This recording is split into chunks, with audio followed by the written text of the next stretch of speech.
Hello there and welcome to the Career Competitor Podcast, the show that seeks to light that competitive fire within you in order to jumpstart or optimize your career. I'm Steve Mello. We have a somewhat unique episode of the show today. It's also a slightly longer episode as well. But before we get to that, let me tell you about careercompetitor.com, where you can learn all about my executive coaching, culture consulting, keynote speaking, just about everything that I offer through my company, Career Competitor.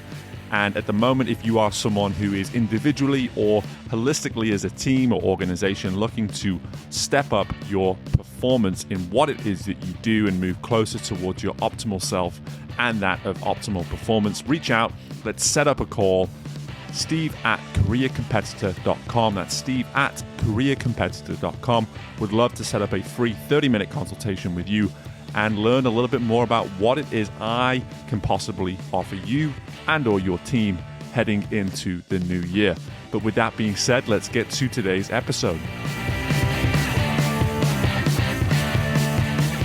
So, good afternoon. I don't know if I'm leading this thing or you're leading this thing today, because last time it was my responsibility. Well, last time it was all about me, right? Yes. So you grabbed the spotlight and just shone it right in my face for an hour and a bit, and I actually really found the whole experience quite cathartic and therapeutic all at the same time, and people actually enjoyed it amazingly. So I had a feeling they would, because I feel like anything that's new, people get all jazzed about, but really it's the same thing. It's right. We just kind of like flipped it around a little bit. Right. But I like what we're doing here, though. This is year 2, so, and I joked with you before in a text message, it's the annual chat between Steve and Pat. That's right. That rolls right off your tongue, and I don't think we have enough there for an actual podcast, because who's going to listen to a podcast that's one episode a year? But this one is brought to you by Fresh Junkie Restaurant. There you go. See, you like how I did that? This is my only way to sponsor things when no money can actually change hands. Absolutely. I don't know that anybody else is clamoring for it yet, but that's okay. I think it's important. Gosh, if you think about the last year and how far you've come, it was almost to a year right around now that we recorded the first one, right? Yep. Maybe a little bit. Maybe it was a little sooner. Might have been in October. Yeah, it was late October, early November 2021. So, but a recap for that I will give. Steve originally approached me to talk to me a bit about going out on his own and starting his own business. And the ongoing joke that we have, or that I have, is that he told me he had 10 weeks to make it happen.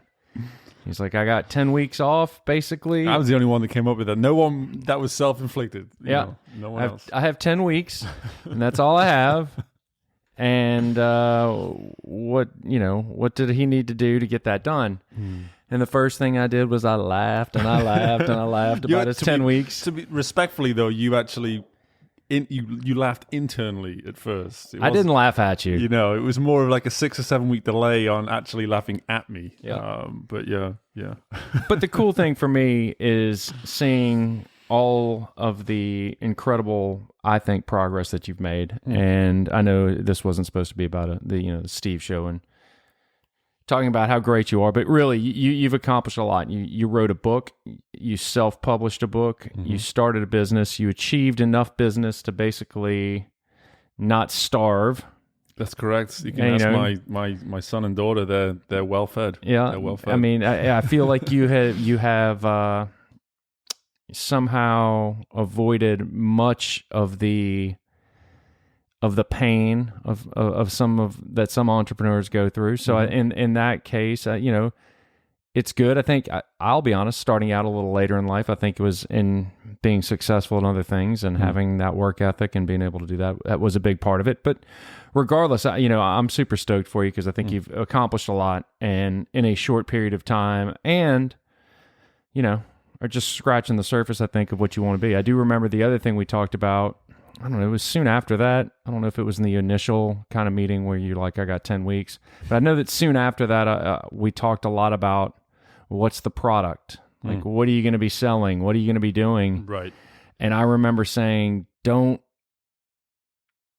know if I said don't pigeonhole yourself, but I was like, you think you know, but you probably don't know. Right. And, every subsequent meeting you and I had, it was cool. It was cool to me to see It evolved. you grow and watch it evolve. Yeah. But it evolved in the right way. It wasn't a willy-nilly chasing after every shiny thing as much as it was a refining, kind of thinking of the things that you wanted to do and refining those things into a sellable that people actually wanted and kind of meeting those things. Yeah. And if you're lucky, things will keep changing.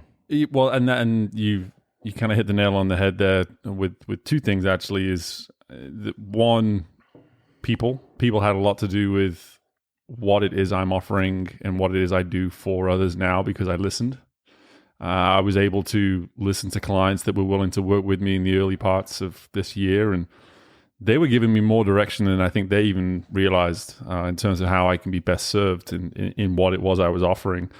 But again, remaining open-minded to this notion that this evolution is only just beginning. And I think I have you to thank, Pat, quite frankly, when it comes to that ability to encourage me to allow my entrepreneurial side just to have some freedom. And I think it's, in this day and age, it's find your niche and then find the niche within the niche, and then maybe there's another niche within that one too. And one thing you were able to really hammer home to me early was that you do that too soon, you miss out on potentially so much of the pie. And I'm bouncing around 3 different metaphors right now, but at the same time, it was insight well served, because it's allowed me to listen, pay attention to what's going on around me, be very aware of the situations I've been in, and allow myself just to adapt to, hey, what's the market telling me I can be right now? What are companies looking for right now? What are people looking for right now?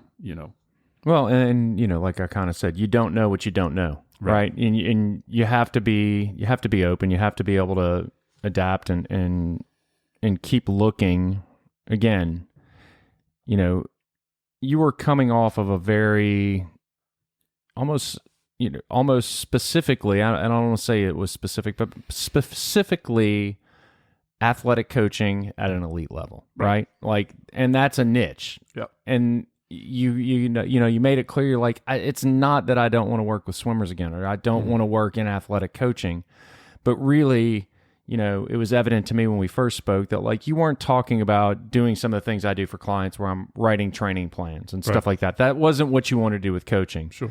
And, the kind of connection you and I made early on with talking about coaching was that on how mental it was, and that, anybody that's thinking it's just, more for more's sake, and these are the workouts and that should solve everything, is not getting it. They're not getting it in the least, or they don't have, their coaching prospects per se may not have the longevity that they're capable of, because it's missing the bigger pieces. So knowing that, I knew that you had, you were going from something super specific and trying to reach into something that was well beyond that. And that's hard to identify. It is quickly. It is. And so I know that's just a long way of saying why I was pretty sure that what you thought, where you thought you were going, was going to be, you were going to be probably 2 exits off of that, but it was at least a direction, right? Like, and as you probably tell lots of people too, start somewhere, right? Right. Throw stuff at the wall. Yeah. And I kind of relate it to how we first started to get around when the internet first began, like good old MapQuest. And it was like, you printed off the directions and you could have told yourself, I know where I'm going. I think I know where I'm going. Like, the paper tells me where I'm going. But the beauty of where you are today is the moment you get it wrong, it'll tell you. Whereas things like the MapQuests of the world back in the day, you only found out you were lost until you were lost. And I think for me, this year, I've been lost a couple of times, but I've been very comfortable being in those moments and immediately backtracking and saying, okay, what's gotten me to this point of feeling lost? What's gotten me to this point of not necessarily having an answer?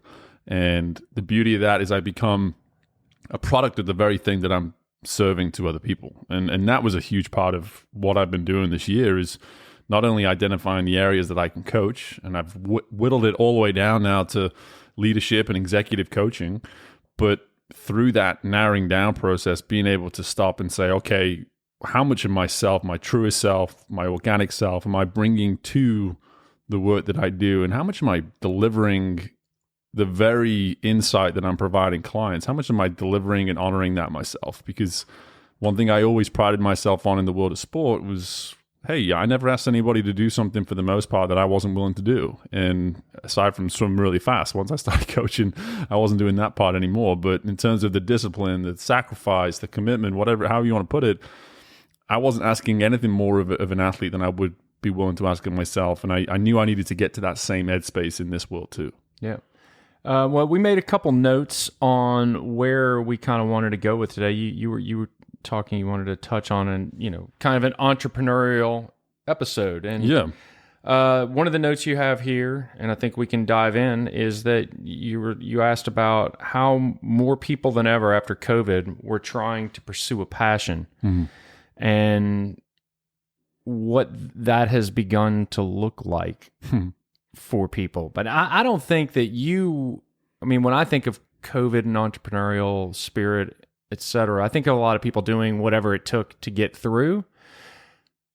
Not to already just go off on a tangent on this, but that wasn't the reason. COVID wasn't why you did what you did. No, absolutely not. No. Yeah, no. But you happen to be, you're still experiencing it in real time along with people in this post-COVID era. Right, and it's all around me. It's all around us. I think there was a much more systematic, conscious approach that I took, deliberate approach that I took to what I was doing. And quite frankly, in terms of life as a whole, a lot of what I've done in the last 12 to 13 months has made a lot of sense too. And this topic I wanted to sort of start off here with is mainly because people are finding themselves for the first time maybe going down rabbit holes that they aren't as equipped to go down as they maybe thought. It's one thing to have a passion. It's one thing to go after an idea, a dream, however you want to put it.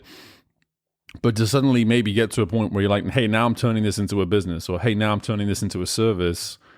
It's like, well, wait, where do you end the passion and turn it into something that's maybe outside of your comfort zone? When do you start pursuing that position, that role, that job, that career, whatever it is that started as a passion and now has suddenly become a responsibility? And through that, as an entrepreneur, potentially, you found yourself in some pretty vulnerable situations where you're being tested. Like, okay, this is no longer as much about the passion as it is about the work, as it is about the commitment, as it is about the planning, etc. Well, I would say when I first read this, when you sent over some of the ideas, the first thing I thought about when I saw this kind of pursue a passion, and you hear this notion all the time. And a full disclaimer: I have done it all with the idea of I'm good at cooking. I'll open a restaurant and done that. Right.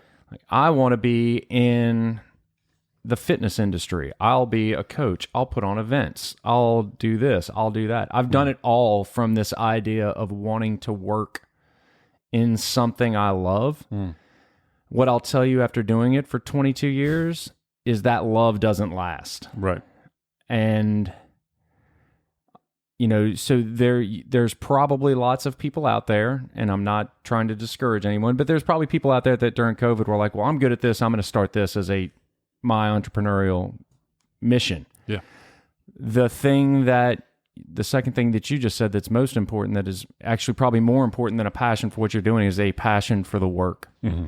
And a passion for figuring out how to run the business side of it. A thing that still, after 22 years, I still challenge. Yeah, I'm challenged with. I'm lucky to be surrounded by guys in the race industry, especially, that are very much those guys that are very much much more operational than I am. Because I know that I still, and these are conversations you and I have. I mean, for instance, I like to write. Mm-hmm. I still can't put my finger on how to turn that into something beyond that. Right. It's not that I don't want to work on it, but I know that my shortcomings sometimes after doing this for a long time are the business sides of it, and how to monetize, and so it comes down to there's a you got to be sure that passion doesn't kill the things that you love, right? Right.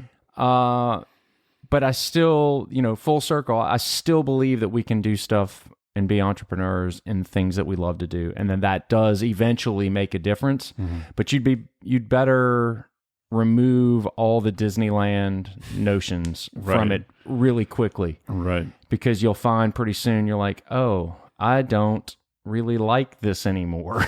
Like, I was good at baking apple pies, but I have orders for 450 of them, and it's just me making them. I don't love this so much anymore. Turns out by the 300th, it's not as fun anymore. Right. And I think what's so funny over the last year is that this podcast has turned into a place for a lot of entrepreneurs to come on. I've had more entrepreneurs on the show in the last year than I think the first 3 years combined.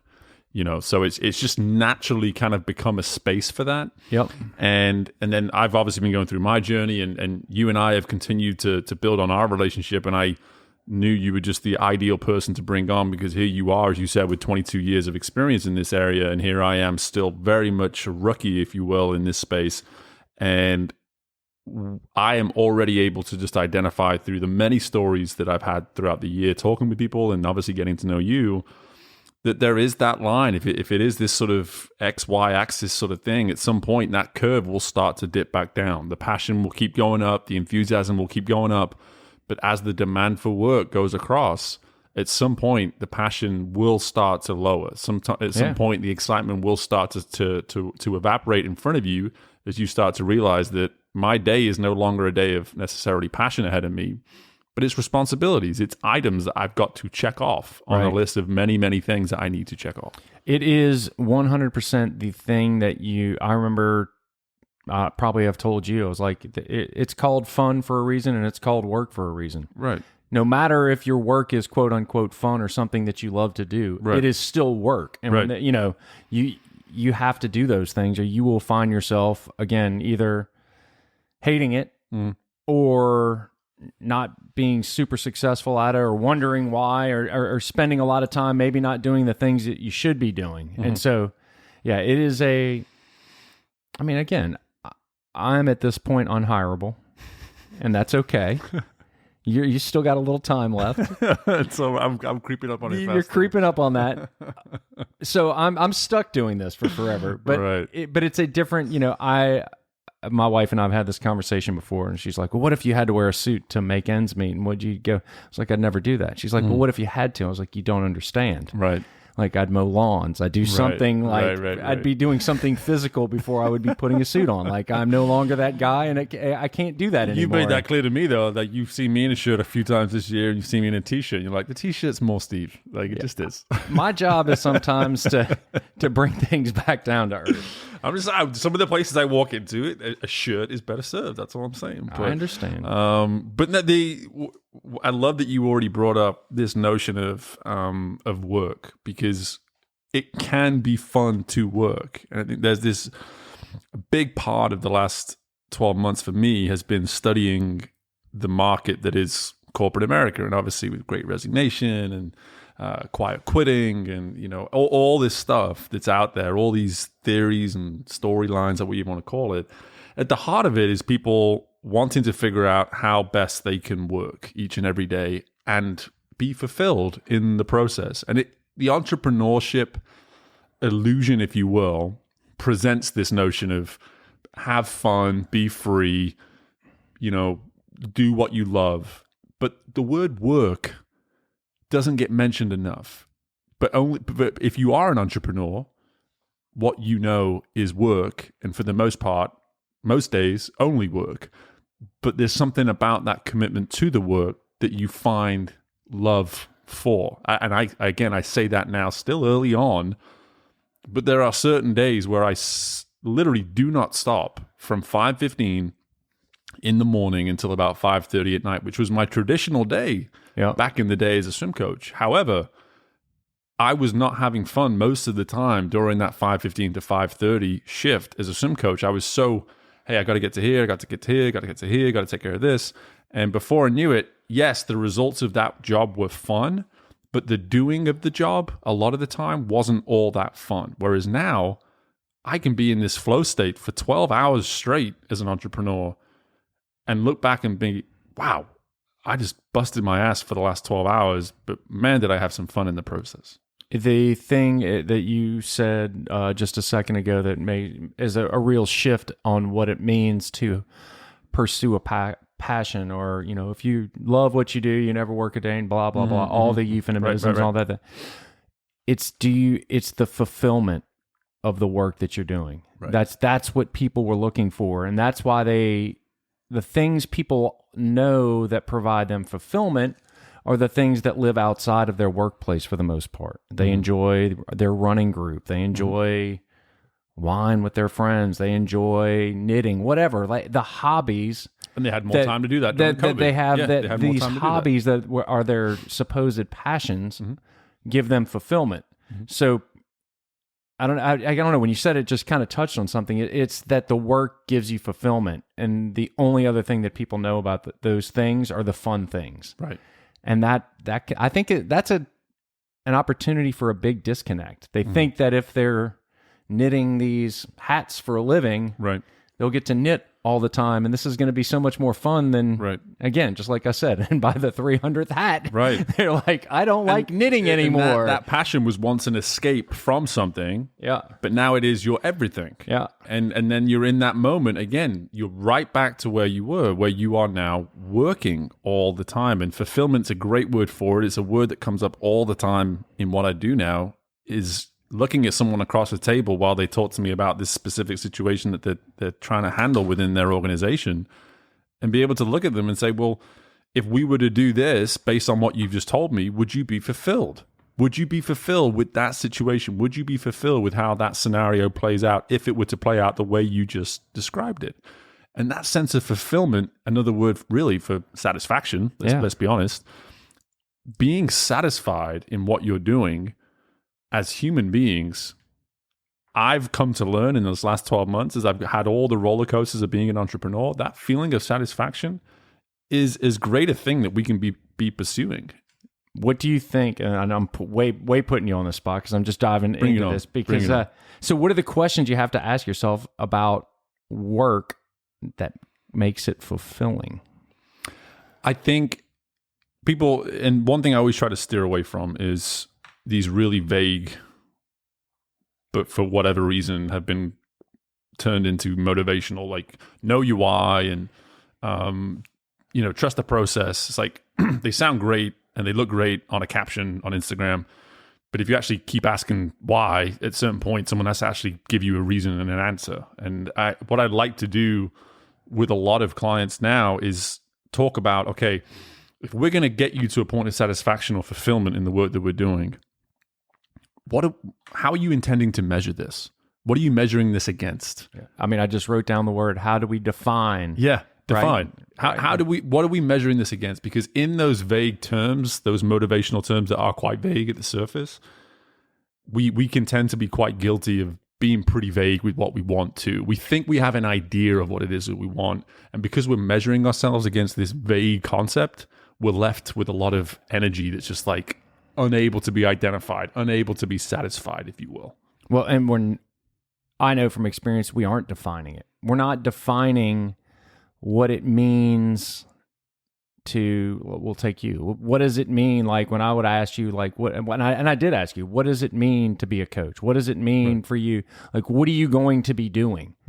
Like most people, when they are going down this entrepreneurial path, they say, again, I'll use the apple. We'll be using the apple pie thing because it's pretty simple. It's like, I'm good at baking apple pies. What does it mean to be successful at that? Well, to sell a lot of apple pies. Okay, well, cool. But you forgot to define how many, sourcing apples. Maybe you hate ordering. Maybe you hate making the dough. But those are the things that you have to do.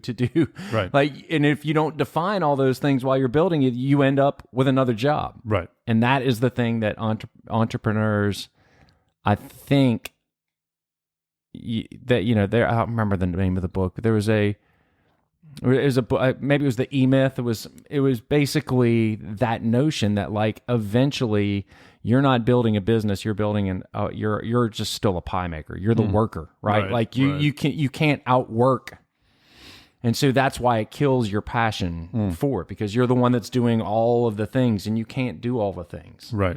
And you even alluded to doing, some things of recently about, having a coach for yourself and doing those things because you realize that you can't do it all.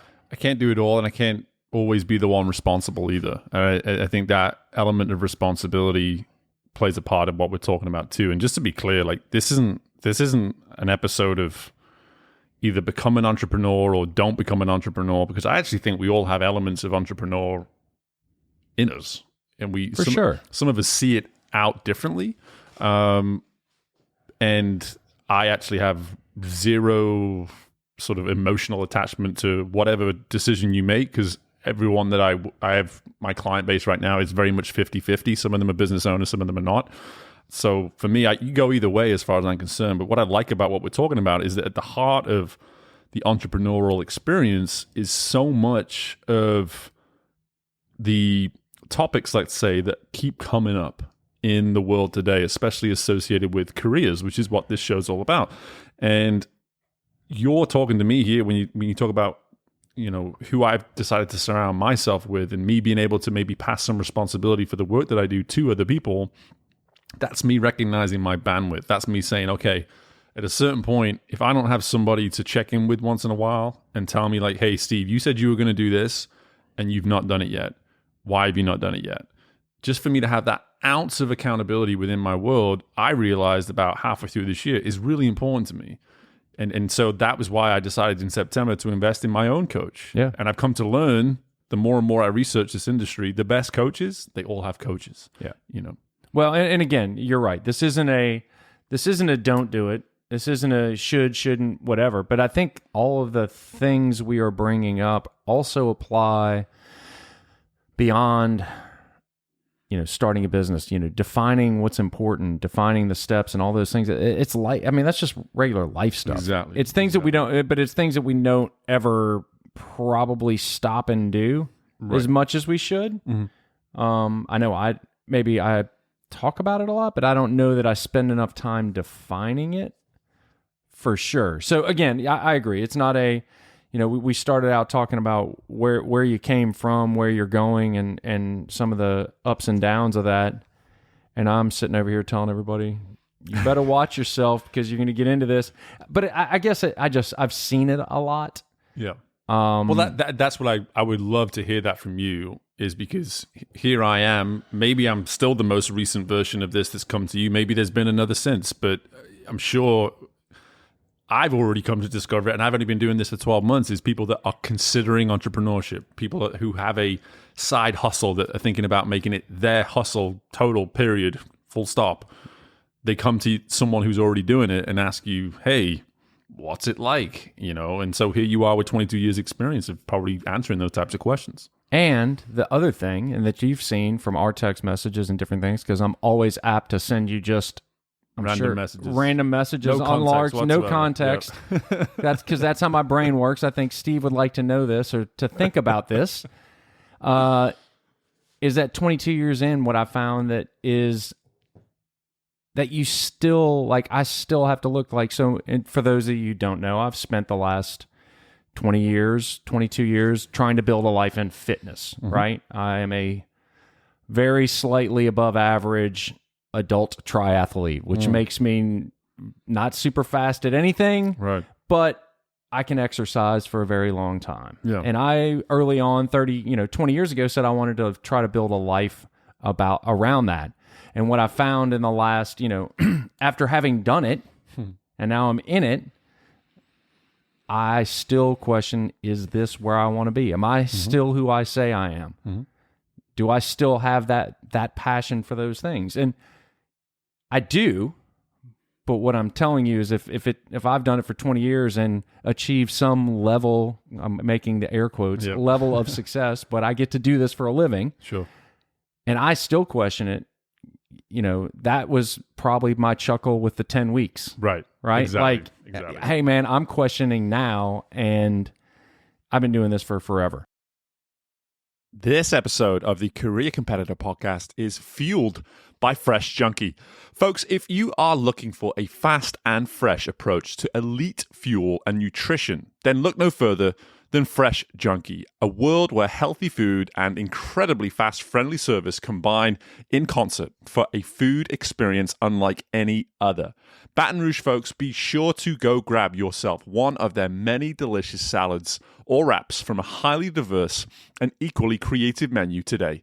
Fresh Junkie, eat right, live big. Folks, a reminder with Christmas right around the corner, what better time to show someone how much you believe in their potential by gifting a copy of my new book, Shock the World, A Competitor's Guide to Realizing Your Potential. In my debut book, I offer insight into the journey I went on when I guided an unknown yet talented swimmer in Brooks Curry in less than 2 years into a U.S. Olympian and Olympic gold medalist. Furthermore, the book pulls from 18 other stories from the 4 years of this podcast that embody many other qualities and examples of what it takes to realize one's potential, with exercises scattered throughout and glimpses of my own personal journey too. Shock the World is the book you and your community did not know they needed to make 2023 the year you collectively take steps towards realizing your potential. Order it on Amazon today, or for folks based in the United States, go to careercompetitor.com and order your own signed copy from me, Steve Meller, and set yourself up for a year where you go and shock the world. The reason we kind of went down that whole path of questioning and defining the work and the things that we want to do is that because after doing it for a long time, those are the questions that are still going to be there. And I think that, you've done a good job so far at being able to be open to not deciding. I do remember that in one of our early meetings. I was like, you can't be rigid. Like, you can't decide this is all you're going to do because I just don't think you know yet. Right. So the questions are still going to be there for a lot of you, and the goal is to just get a little better at it and do understand that it is better than wearing a suit every day if you don't want to.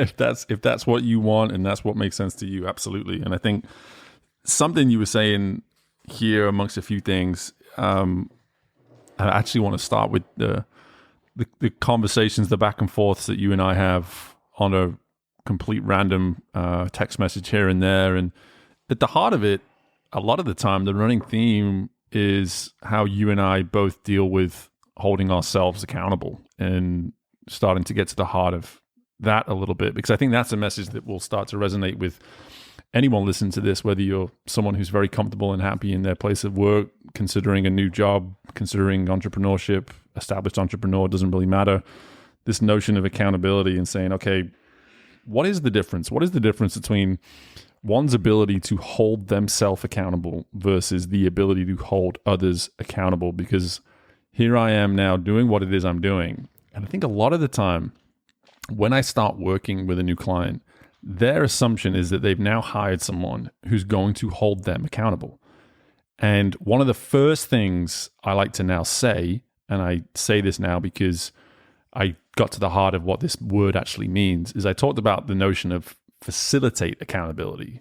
Because facilitating something, it's not just making it easier, it's actually giving someone the tools, equipping someone to make it easier for themselves. So a lot of my year has been spent around how do I get others to learn accountability for themselves and create a structure where they don't have to feel like, hey, if I don't do this, Steve's going to be upset with me, because that is not why I got into this space. And I say all this because I know it all speaks to you, because I know we speak about this all the time, but I'm curious with your 20 plus years doing this, what does self-accountability look like to someone who answers to themselves and only themselves on a day-to-day basis? Well, I think it goes back to one of those things I said towards the end of the first half of this, where it was, are we who we still say and purport to be? And by that, again, did you stop and, decide what you're about? It's not necessarily just like, what's my why, but like, am I the type of person, how do I want to be seen by by other people? Like, do I want to be seen as somebody that's always coming in late to meetings and sliding into home and procrastinating? Or do I want to be more of the person that's seen as somebody that's always ahead of the game and finishing and doing what I say they do? And in life, and I know especially with me, there's a mixture. You're a balance of all those things. You as much as we want to be the person that does everything and achieves it all by the deadlines and does everything we say, it's life. Like things matter. And so to be accountable over the years, it's being accountable to not just yourself, but like who we say we are. Principles. Yeah. Right. Like it's as much about that as anything. Like it's caring about that too. Yeah. Like, hey, I'm not gonna go. Like I'm staunchly, violently anti-fast food. Right. Like I won't eat if my option is Chick-fil-A or nothing. Like that's what I am. Right. And that's what I'm going to be. Right. And so those are the things that those are I know where my lines in the sand are on a lot of things. And some of those things make it easier to live. Some of them make them harder to live. Sure. But I know that there's a lot of things that I self-advertise maybe that I'm not going to go against. And so that creates a level and a system of accountability to me that's pretty easy. Like if I do X, I don't do Y. And so if I'm just not doing Y, then that's easy. Right. Like life isn't always as easy to be black and white like that, but those are the things, those are some of the things. Like for a long time, I remember I did a talk and it was about, it was basically like I said, if it makes it healthy, I do it. Right. Or if it can make people better or make them healthier, I do it. If it does not, I do not. Like this was the world and white. That I lived in and that I have created for myself. But again, like I trained hard and did a big race in September, and since then I haven't really been motivated to run or do any of those things. But one of the things that just gets me off my rear and is like, hey man, this is who you are.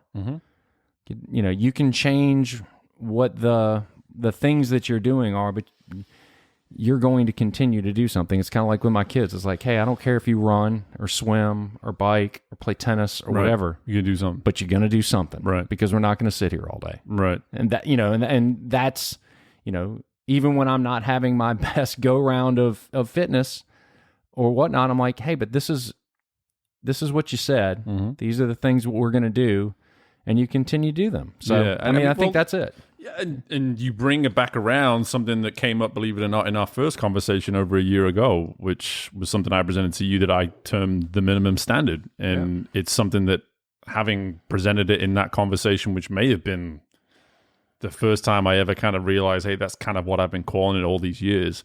It's something I talk about now with clients religiously, because one's minimum standard is quite frankly the way in which you can put your head on the pillow at night and say, I'm still, despite the result, I'm still happy with how I went about what I did, or who it is I am on this given day, or how I treated so-and-so in this given meeting, whatever it might be.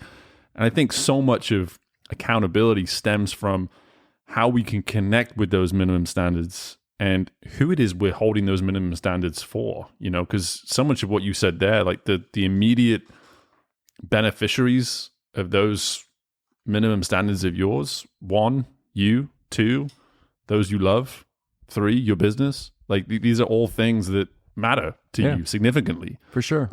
At the heart of who you are and what you do and why you do what you do. And so for me, I bring all this up because I think so many out there listening to this will be thinking, okay, habits, like what are the habits that I need to implement to become more accountable, or what are the habits I need to implement to become a success in 2023, whatever it is. But sometimes there's a simpler way of going about this where we say, well, listen, what if you have the right principles, as you're alluding to here, and then you have the right standards that you hold yourself to when it comes to those principles? Yeah. I mean, again, and I will say it's easy to sit here, both you and I, and speak in these very absolutes. Absolutely. And I think there is there is some the honesty of us talking about it now, and how you and I've been talking to you recently about, like, again, just questions of that, right? Yeah. Like, am I still that person? Do I still want to be that? And when I sit down and I can remove myself from either, a stressful race season, or, I've got too much on my plate. If I can remove myself, I always come back to it. Mm-hmm. Right? Like, and it's like, okay, so, all right, maybe the last 5 or 6 weeks that you hadn't done as much running as you think you needed to.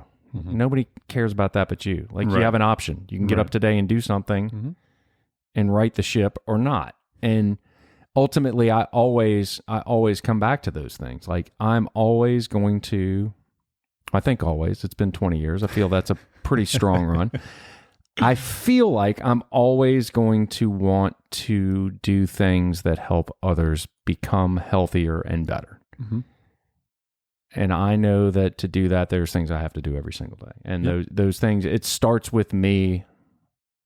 Again, even if it's riding, yesterday I was like, I'm just going to go ride the bike for a little while. Mm-hmm. Came home and did some strength workout. It was like, it wasn't, you don't have to run a marathon you don't have to be training for something to get up and move and do the things that you need to do. I mean, it's why when I go to the gym, everything that I do within the gym, not to make this all about exercise and stuff, but every time I go to the gym, doesn't matter what day, what I'm doing at the gym, I always put in these little stations that I create for myself, 20 push-ups. Yeah. Because if I'm doing something 4 or 5 times through, by the 4th and the 5th round, 20 push-ups becomes hard. Right. And I have a decision around number 13, 14, 15, whether or not I do the next 5. Yeah. And no one knows. No one knows the decision that I make in that situation. Now you do. Now if you see me, if you're counting next time you see me at the gym, just look away. Yeah. But that's what's so, to me at least, it's always made me laugh. It's made me chuckle privately. It's like, why do you care about numbers 18, 19, and 20 so much that if you don't do it, you will actually remind yourself of it later that day? You will remind yourself in a private setting, you didn't do all 20 on that 5th round. I came home yesterday and I've decided, I'm terrible at strength training. So I've decided to, at least do something 3 days a week. And I came home and there was looked up something on YouTube, and I have dumbbells and I have a kettlebell here. And I had, it was like 4 sets, and it was supposed to be 10 or whatever. And I was like, on the 3rd set, I'm going to do 12. And on the 4th set, I'm doing 15 because that's what I do. Yeah. And that's what I'm going to do. Nobody knows about that but me in my driveway after my measly little ride. And I could have been holding 5-pound dumbbells. Right. That's the accountability that you're talking about, though. I think it's important that we're talking about physical activity, not just because that's kind of where I've laid my groundwork. You and I spoke, and I'm curious, and I think it matters for entrepreneurship. I think it's not just a fitness thing, but how many of the folks, this is turning into a question, how many of the folks that you work with now, what I want to get at is, I feel like when you started out, you weren't necessarily worried about people being physically fit. How many of the people that you work with now are physically fit and find that as a piece of what makes them successful? I will answer that question by saying, at some point within the process, since we started to where we are today, how much they're willing to invest and care about their physical well-being has come up at some point within our work. It's not necessarily always been the reason why we've started. In fact, I don't think it's been that way for anybody.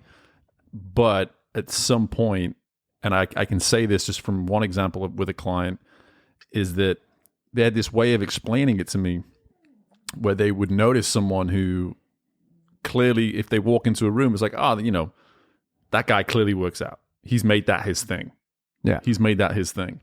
And, that lady over there, you can tell she does whatever it is she needs to do to look that way, to be that way, to act that way each and every day. And so it kind of started that way. And in that statement of they've made that their thing, what I loved about that is it opened this massive door to everyone I work with to get to the heart of why. Like, why does someone make something their thing? And to go one step further, isn't there more than one thing that we can make, our thing within ourselves each and every? Because here we are talking about health and fitness right now. Yeah. That's great. But we've also talked about entrepreneurship. We've also talked about how we maybe treat other people, all this sort of stuff. I think it's really telling that so much of what we do, when we actually look at the big picture, we're so busy at times trying to pinpoint, hey, this is my thing. This is what I do well. This is what I not do well. How do we make this about the whole package? How do we just focus on the package and the package alone and say, what about our everyday, all day, every day things that we do? How much can we just continually bring that stuff to the table and see all the benefits in all aspects of our life? Yeah, and I know we didn't go into this for a health and fitness thing, but the more and more I think about it, and I don't think it's just defined because of my sphere of experience. Like, to me, again, like I tell people this all the time. They're like, oh, I'm not going to do Ironman. Like, that's not what I'm asking of you. I'm asking you to care about your health and do something that you enjoy enough to get up and do it 3 to 4 days a week. That's all I'm asking for you. Right. Because how we invest in ourselves is how we invest in every single thing. That's it. And if you want a better chance of being a successful entrepreneur, a better husband, a better this, a better that, a better whatever, I think you invest in your health. Yeah.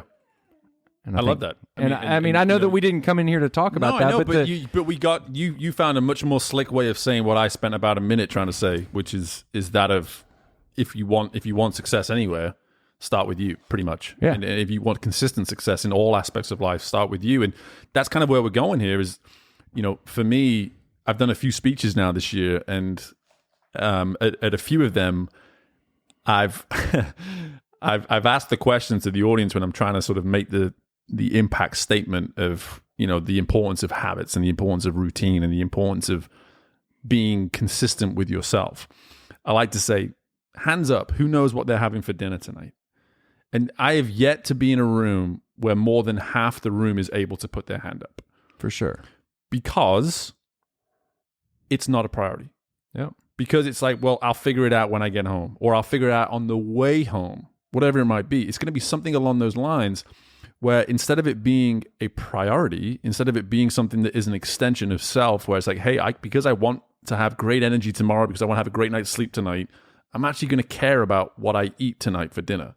And I'm going to plan what I have for dinner maybe for most of the week within reason. Yeah. Something small like that. It's a tiny, tiny, tiny, tiny, tiny detail, but it's a detail nonetheless that can make you suddenly go, wow, that's one example of how I do that. Where else do I do that in my life? Do I do that with the gym? Do I go to the gym when it fits my schedule as opposed to make the gym part of my schedule, and so on? And you start to see this potential knock-on effect when it comes to what it means to be who it is you want to be each and every day, and then the priorities that come with that. Right. I mean, I don't think anybody turns around and goes, I want to be unhealthy. Right.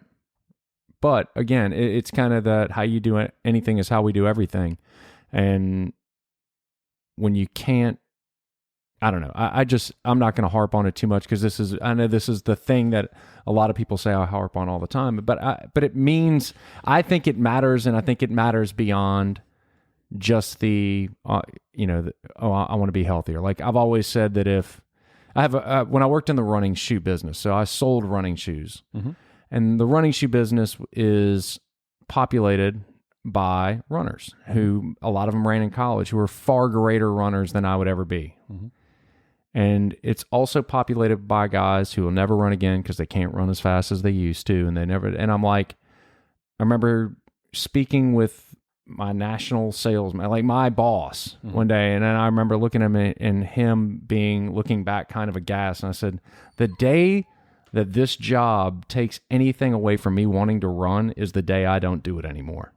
Like, why are you doing this if you don't love to run anymore? Right. And he looked at me like, number one, I can't believe you would say that to your boss. I'm like, whatever. Right. Number two, I was like, why aren't you, if this job has killed your joy of running, why are you working and running? Like, that would be the double death to me, right? Right. Like, not only do you hate your lose job, the love and then be reminded of it, and then be reminded of it 24/7, Right, how much right. you hate your job and Right. hate the thing. So it is my thing. It is why I harp on it. But I truly do believe, though, that, this creating habits and creating schedules and creating these things that make us successful at things start from me. I'm a terrible afternoon person working out. I hate working out in the afternoon. To me, waking up in the morning, doing a workout sets the tone for my life, for everything. Right. And so, that includes entrepreneurship. It includes everything. Yeah. And so that's, I guess, why I harp on it so much. So, No, but I love it because, we're getting onto habits. We've also learned why it is you're unhireable in the process. So yes, and my friend Dave, if Dave Lambert's out there, he understands. But Dave and I still remain great friends. Good. Well, this notion of habits, and we've probably got about another 5 or 10 minutes, but this notion of habits, I think, again, it would come up in the form of technique in the world of swimming. I would, that was what habits were really in the pool. We would work on technique all the time, and that was a reinforcement or holding someone up on good or bad habits. And then here I am today doing what I'm doing, working with business owners, working with leaders, even some people that aren't necessarily in roles of leadership within their company. They just happen to be competitive and trying to work their way through what they're doing. At the heart of so much of what we do is how do we enforce change, and a great way to do that is with better habits. And I like having this conversation with you now because here we are about to turn into December. This may come out in December. And it's that time of the year. What am I going to do? What's my New Year's resolution going to be this year, guys? What am I going to do through January and February, guys? Like it's going to get back to that conversation.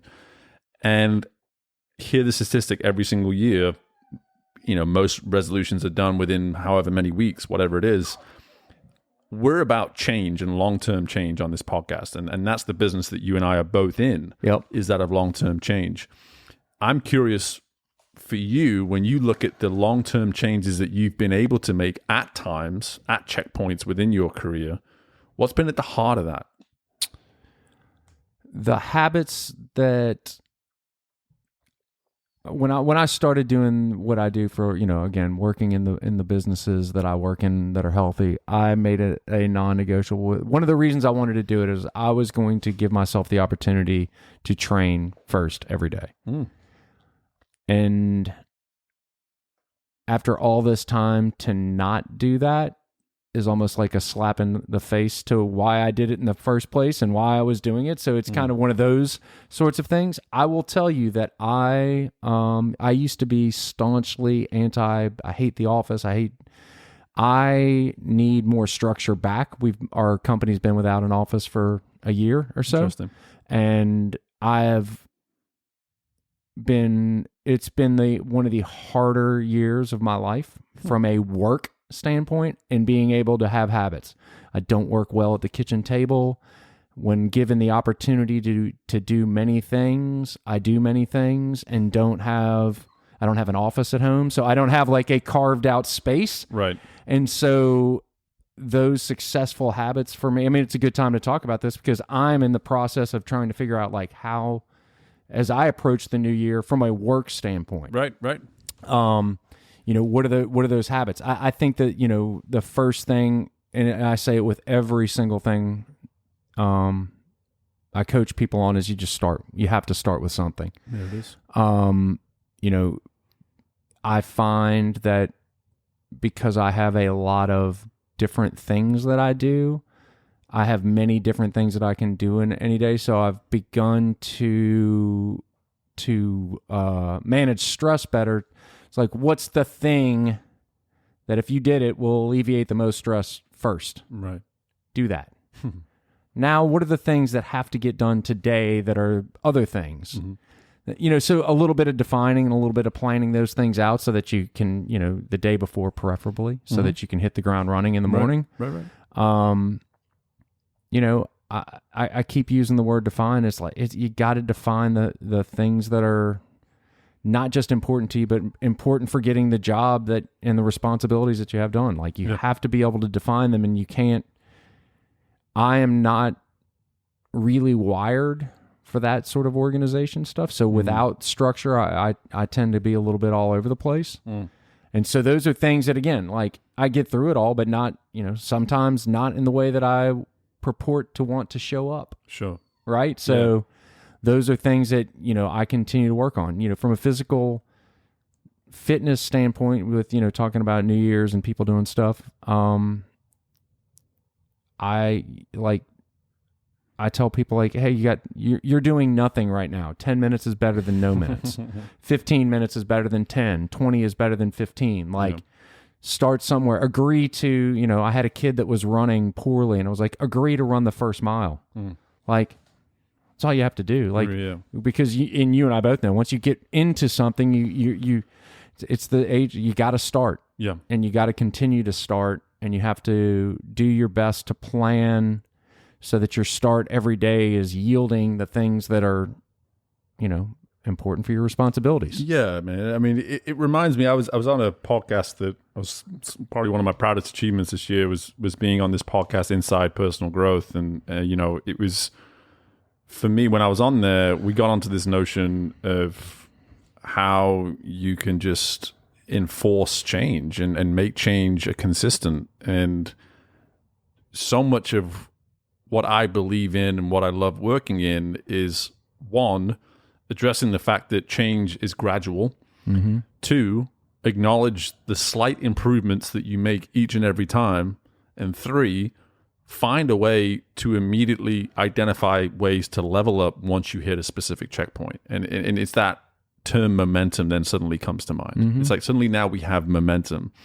And the host, Greg Voisin, who had me on that pod, he brought up this term inertia. And it was just like, so many of us, for whatever reason, we can have the greatest plan, we can have the greatest ideas, but we just get stuck in being still and not building that momentum that is required to get going. And my argument that I made both on that podcast and in my book, which I'm proud to say I've only plugged the one time so far, is this notion of, hey, if you can build the momentum to start, and if it takes you announcing it to the world in order to do that, to create that accountability in your life to enforce change, then make the announcement, or go to someone privately and say, listen, your job in 2023 is to tell me every time I stop doing what it is I'm telling you I want to be doing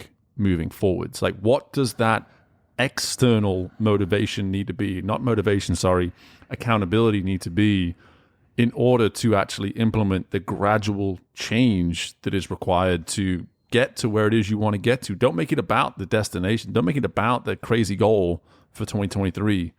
Focus on the immediate shift. What is that first shift? What does that first step look like?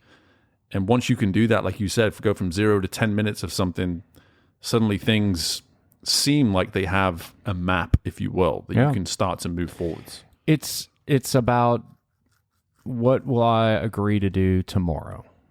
Or maybe it's, in tonight. Well, but realistically is like, what am I willing to do tomorrow? Yeah. Like that's all I ask people to commit to. Right. Like, hey, I don't care if you don't worry about what's going to happen in 3 months. Commit to tomorrow. Yep. Every day. Yep. And you said something that was the inertia and about being, I don't know. It's something that I've noticed from the structure of an office about being still. Like when you're by yourself and you don't, it's easy when you're by yourself working on something or whatever and you're sitting there alone. Like you got to surround yourself with people at some point. Right. Whether it's coaches, accountability partners, people that you will meet you to talk through ideas, people that'll meet you to. You have more people out there than you think you do. But that's it. Plug number 2 for the book, Shock Your Community. Shock the Community, which is chapter 4 in my book.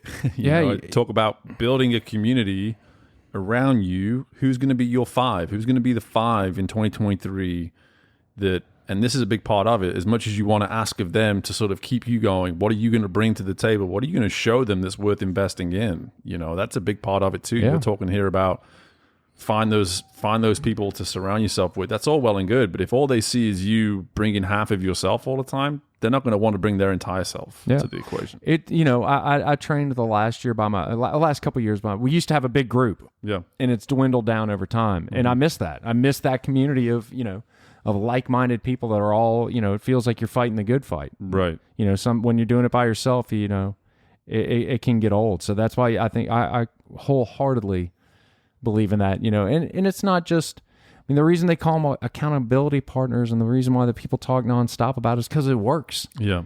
Right? Like, just asking a question. Hey, Steve, how's that book coming? Hey, Right. what are we doing here? Hey, Right. like, Right. it doesn't have to be like, they don't have to tell you what to do. Sometimes it's just a different looking mirror that's talking back to you and telling you the things that you're not willing to tell yourself. Absolutely. Absolutely. And I think, you look at the conversation we've had here, we started with this entrepreneurial scope, if you will, and then we moved over to this notion of accountability, and we found our way to habits, and here we are now sort of talking about community. And at the heart of all of this is ways to give the platform, provide the platform to someone to be successful, both individually and also collectively. And I think if you're listening to this and you're someone who is an entrepreneur, not an entrepreneur, an athlete, not an athlete, whatever it is, there's information here for you to stop and say, okay, how can I implement